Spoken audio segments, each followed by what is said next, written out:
ራስን መመልከት ስንል ምን ማለት ነው? አሰላሙ አለይኩም ወራህመቱላሂ ወበረካቱ። ውድ የተከበራችሁ የቻናሌ ቤተሰቦች በያላችሁበት ያለ ህዝነት ራህመት ከእናንተ ጋር ይሁን እያልኩ ዛሬ ደግሞ በአዲስ ርዕስ መጥቻለሁ ማለት ነው። ለቤቱ አዲስ የሆናችሁ የደወል ምልክት በመጫን ቤተሰብ የሆናችሁ ላይክ አድርጉ ማለት ነው። ራስን መመልከት ይኸውልህ ወንድሜ፣ ህሊና አልባ በዲን ማሽን አትሁን። የምትገባው ከራስህ እንጂ ከኡስታዝ ቀብር አይደለም። ሲራጥን የምትሻገረው በራስህ ስራ መጠን እንጂ ኡስታዝን እጅህን ይዞ አያሻግርህም። ያለ አስተርጓሚ ራቆትህን ከጌታ ፊት ለምርመራ ስትቆምም ኡስታዝህን ከጎንህ አይቆምልህም። ይህንን ሁሉ የምልህ ማንንም በጭፍን እንዳትከተል ነው።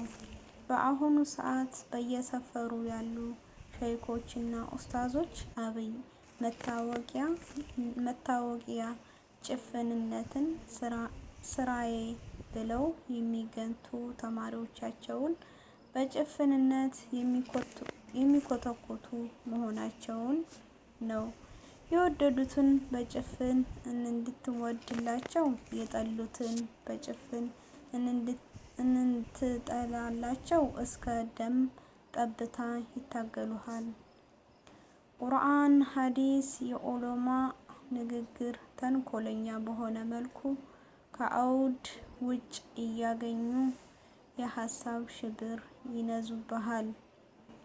እነዚህ ላይ ለምሳሌ እንትናንት ብንወስድ ብዬ ባጣቅስህ የእነትናንት ጭፈራ ጦር ሰብቆ ይነሳል። ከነሱ ውጭ ያለው ደግሞ በአመዛኙ ይደግፋል።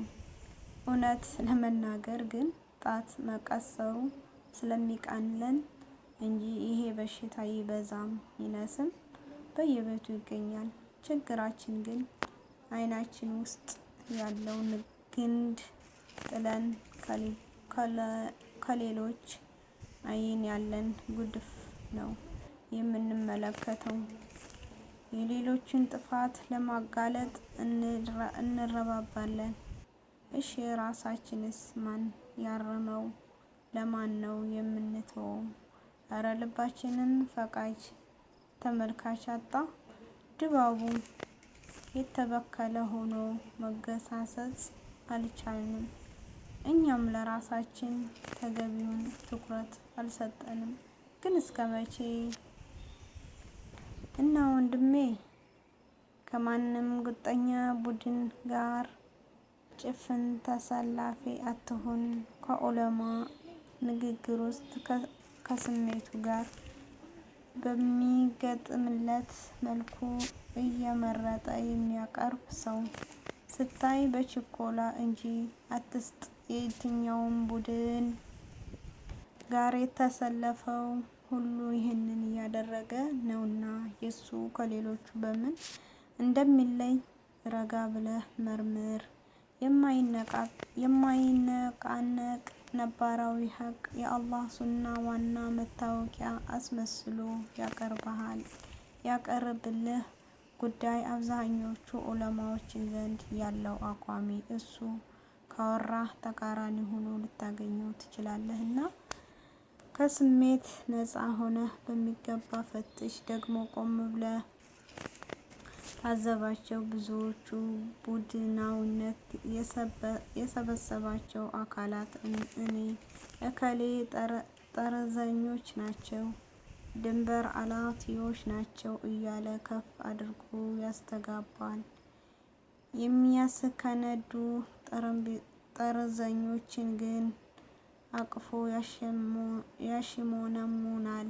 ምክንያቱም እነዚህኞቹ እሱ ሲስል የሚስሉ፣ ሲያነጥስ የሚያነጥሱ፣ የገደለ ኢማሚቶችን ናቸውና እና እከሌ ጃሂሎች ናቸው ይልሃል። በምንም መመዘኛ ከነሱ የማይሻሉ ሰዎችን ግን በትልልቅ መድረክ ላይ ያስተዋውቃል። ምክንያቱም አቋማቸው ከአቋም ስለገጠሙለት ብቻ ነው። እኔ እከሌ አቋም የሌላቸው በላዮች ናቸው ያለህ ሰብስብ። በየክስተቱ በአደባባይ የሚዋሉልን ሰዎችን ከጎናቸው አሰልፈው ታገኛቸዋለህ። ምክንያቱም መመዘኛው እርካሽ ቡድናዊ ሚዛን እንጂ ኢኽላስ አይደለም። ወንድሜ ሆይ አላህን አስበህ ስለምትሰራው ነገር የማንንም ጭብጨባ አትጠብቅ። የማንንም ተቃውሞም አይጠፋ። ይልቅ ውስጥህን አዳምጥ፣ ኢኽላስን ፈትሽ። ያለ ኢኽላስ ጩኸትን የቁራጭ ጩኸት ነው። ልፋትን ከንቱ ድካም በደዓዋ ከዳሚው ትኩረትህ ሰፊው ህዝብ ይሁን። አትዘንጋ፣ ዛሬም አብዛኛው ወገናችን ከተውሂድ ግንዛቤ የራቀ ነው። ሽርክ ላይ የሚማቀቀው ብዙ ነው። ከባባድ አጥፊ ወንጀሎች ላይ እስከ አፍንጫው የተነከረው ቀላል አይደለም። ቀዳሚው ጥረትህን የዚህን ወገንህን ሸክም ለመቀነስ ይሁን። ይህንን መሰረታዊ ጉዳይ ገሽሽ በማድረግ ውሃ ቀጠነ ከሰል ጠቆረ ብሎ ለሚነታረክ ጀርባህን ስጠው። የጊዜ ጉዳይ እንጂ ሁሉም አራፊ ነው። በኢኽላስ እስከሰራህ ድረስ የማንንም ጫጫታ ቅስምህን አይሰብረውም። ሰዎች እንቅፋት ሲያበዙ አንተ ጽናት ጨምር፣ ወደፊት እንጂ ወደ ኋላ አትበል። የሌሎች ጩኸት ሳታጣራ የምታስገባ በቅንነት አትሆን። በጭፍራ አትደግፍ፣ በጭፍራ አትንቃ። እወቅ፣ እውር ጥላቻና ያሳፍርሃል። ማንንም በእውር ድንብር አትከተል። ጭፍን ወገንተኝነት በቃላት ቢያሽበረቅም በሱና ስም ቢቀርብም የተወገዘ ነው። የአሳማ ስጋ በወርቅ ሰሃን ስለቀረበ አሳማነቱ አይቀርም። አሳማ አሳማ ነው። የመዝሀብ ሰዎች ዘንድ የምናውቀው ጨው ጭፍን ወገንተኝነት ተቀባብቶ ተከሽኖ በሱ ዑለማዎች ስም ሲቀርብ ማየት እየተለመደ መጥቷል። ይበልጥ የሚያሳፍረው ደግሞ አንዳንዶች በየሰፈሩ በየመንደሩ እየተቧደኑ ወላዕ እና በራዕ የሚቋጠሩባቸውን አካላት መመደባቸው ነው።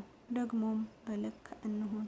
በሌሎች ሀገራት ወይም አካባቢዎች ያየነውን ወይም የሰማነውን ኢኽላስ ሁሉ ሰበብ እየፈለጉ እየጎተቱ ማምጣት ግልብነት ነው። ወላጆችን ወገኖችን በሽርክ እየተጨማለቁ አንተ በሽርክ እንትና በሸይክ እክሌ መካከል ስለተፈጠረው ኢኽላስ ጧት ማታ እያቦካ በአካባቢ ያሉ ዱዓቶችን ለመፈረጅ አድፍጠህ ብትጠባበቅ የፊትና ጠባትህን እንጂ ንቃትን አያሳይም።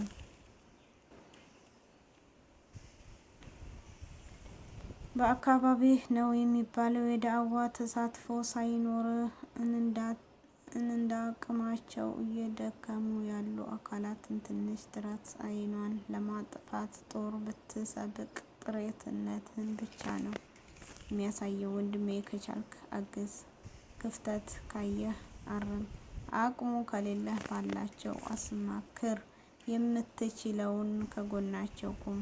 ለሰፈረህ ለአካባቢህ የዳዕዋ እንቅስቃሴ አጋዥ እንጂ አፍራሽ አትሁን። ለዳዕዋ እንቅፋት በመሆን ሌሎች እንዳይለወጡ መሰናክል አትፍጠር። ሰዎች የሚተላለፉበት መንገድ ላይ አስቸጋሪ ነገሮችን መጣል ጸያፊ ጥፋት ነው። ወደ አኼራ በሚወስደው የዳዕዋ መንገድ ላይ እንቅፋት መጣል ግን እጅግ አደገኛ ወንጀል ነው። እንዲህ አይነቱ የወንጀል ሸክም የምትቋቋምበት ጫንቃ የለህም።